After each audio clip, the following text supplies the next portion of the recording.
Hello friends, ગામઠી કિચનમાં તમારું હાર્દિક સ્વાગત છે। આજે આપણે બનાવીશું બટાકાનું રસાવાળું શાક। આ બટાકાના રસાવાળું શાક એટલું ટેસ્ટી બને છે ફ્રેન્ડ્સ કે આને ખીચડી સાથે તો ખૂબ જ ખાવાની મજા પડી જાય છે। સાથે સાથે તમે થેપલા, પરાઠા, ભાખરી, રોટલા, રોટલી સાથે પણ સર્વ કરી શકો છો। તો આ ફટાફટ બની જતું શાક કેવી રીતે બનાવવું ચાલો જોઈ લઈએ। બટાકાનું રસાવાળું શાક બનાવવા માટે અહીંયા મેં 4 નંગ બટાકાને લઈ અને બાફી લીધા છે। 3 વિસલ કરી લીધી છે। અહીં તમે જોઈ શકો છો ફ્રેન્ડ્સ, આપણા બટાકા એકદમ સરસ 3 વિસલમાં બફાઈ ગયા છે। અને આ જ રીતે તેની છાલ કાઢી અને મોટા મોટા પીસ કરી લઈએ। બટાકાની છાલ નીકળી જાય એટલે આ જ રીતે આપણે મોટા મોટા પીસ કરી લેવાના છે। અત્યારે હું 4 વ્યક્તિ માટે શાક બનાવું છું। તમારે જેટલું બનાવવાનું હોય તેટલા બટાકા લેવાના। 4 વ્યક્તિ માટે બનાવું છું એટલે 4 બટાકા લીધા છે, કારણ કે સાથે ટામેટા અને બધું આવશે અને રસાવાળું પણ શાક થશે એટલે ક્વોન્ટિટી વધશે। અહીંયા આપણે મોટા મોટા પીસીસ કરી લીધા છે, પણ 1.5 બટાકાને લઈને મેં એકદમ છૂંદો કરી લીધો છે, જેથી કરીને આપણો રસો એકદમ સરસ ઘાટો બનશે। અહીંયા આપણે આખા ધાણા, આખું જીરું અને વરિયાળીને લઈ અને દરદરું પીસી લીધું છે, તમે જોઈ શકો છો ફ્રેન્ડ્સ। તેમાં જ આપણે લીધા છે 2 તેજપત્તા અને લવિંગ અને આખા મરી, ને અહીંયા આપણે ટામેટાના પીસ કરી લીધા છે।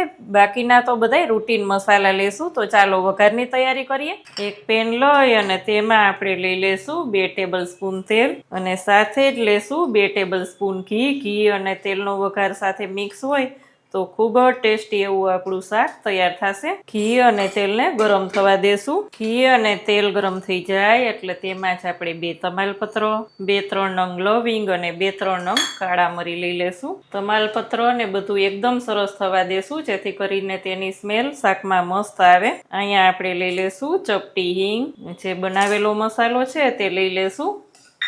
ફ્લેમને એકદમ લો કરી દેશું। થઈ જાય એટલે તેમાં જ આપણે શાકનો મસ્ત કલર આવે તેના માટે તેલમાં જ 1/2 ટીસ્પૂન હળદર પાવડર, 1 ટેબલ સ્પૂન લાલ મરચું પાવડર લઈ લેશું। તેમાં જ લઈ લેશું આપણે 2 નંગ ટામેટા,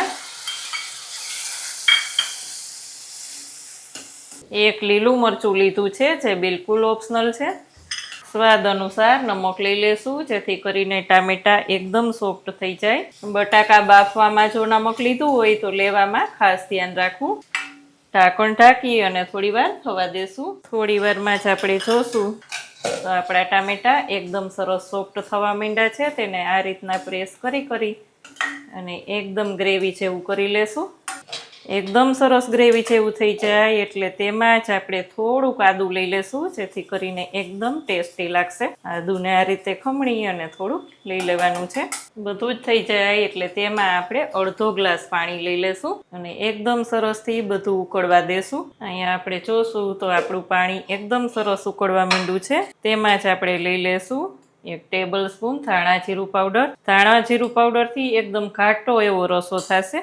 તેમાં જ આપણે લઈ લેવાનું છે 1 ટીસ્પૂન ગરમ મસાલો। અહીંયા આપણે લીધી છે કસૂરી મેથી, જે 2 હાથથી ક્રશ કરી અને લઈ લેશું।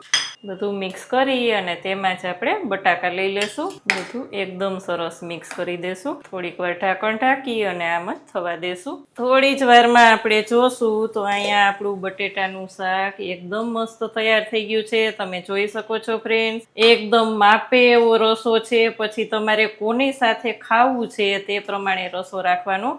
જો ખીચડી સાથે ખાવાનું હોય તો હજી પણ વધારે રસો રાખો તો એકદમ સરસ લાગે। થોડીક વાર પછી ખાવાનું હોય તો હજી પણ રસો એકદમ ઘટ્ટ થઈ જાય, એટલે તે રીતના જ રસો બનાવવાનો છે। અહીંયા મારે એકદમ મસ્ત એવો માપે રસો તૈયાર છે। તો ફ્રેન્ડ્સ, મસ્ત મસ્ત શાક આપણું તૈયાર છે, સર્વ કરીએ। અહીંયા ફ્રેન્ડ્સ આપણે રસાવાળું બટાકાનું શાક બનાવ્યું છે, તમે જોઈ શકો છો।